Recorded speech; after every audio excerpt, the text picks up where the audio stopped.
Ah, summer. Oh, that feeling of being out on the water or maybe the back porch with an ice cold drink in your hand. Maybe it's lemonade, iced coffee, or sparkling water in your favorite emotional support cup. Just enough time to take a breath, maybe crack a smile, and get a little boost that will help you today as a leader. Welcome to the vibe of the Joyosity Summer Sips. So, whether you are a seasoned leader, you've been here a long time, or you're just figuring out what Joyosity podcast is, or a new leader kind of figuring out your way through the chaos, you belong here. And we base all of our work on three bedrock beliefs. Number one, true leadership requires more than surface level strategies. It requires a profound commitment to everything that makes us human. And number two, using genuine curiosity, we can create positive culture with complex people because, listen, complex people are all we got. And number three, joy is the heartbeat of a healthy leader and a healthy organization. So we put joy and fun and play right in the center of our work.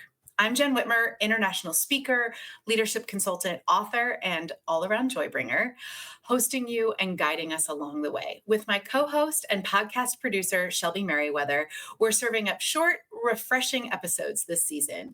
Just a conversation between Shelby and me that highlight what we learned over the 24-25 season of the Joyosity podcast. Each summer sip is just 8 to 12 minutes long, perfect for your walk, drive, or your morning pick-me-up. So be sure to check out the show notes for the full episodes if you want to dig in more what the full month was about and get a little boost for your leadership in this summer season. And if you want to keep practicing with joy while you're waiting for my book Joyosity to come out this fall, join the Joyosity Works very important party at jennwhitmer.com/books. That's Jenn with two N's, jennwhitmer.com/books. You'll get my 5-minute Friday videos that are quick, practical, and full of joy-fueled leadership tools that you can use right away. So now grab your icy glass and let's take a sip. And then we came back to Ron Tite, who wrote the book, The Purpose of Purpose, that just came out in May. And he, oh my gosh, is just a hilarious human. He runs Church+State, which is a large ad agency in Canada. And I think there was so much about his conversation, but that activation of purpose in your organization, that here's what we believe, so then we do this so that these people get this. That was kind of his Mad Lib. I thought was such a powerful way to think about purpose, that it's not just this thing on the wall, but to activate it into what you're doing. Yes, I loved the ad lib of like kind of making sure that you're aligned, which I thought that was really helpful for me to hear and kind of put into practice in my own life and business because I don't know, like we can get distracted, we can get off of what we want to be doing very easily in this world. Like distractions are just we're like speak, exactly. Wander off.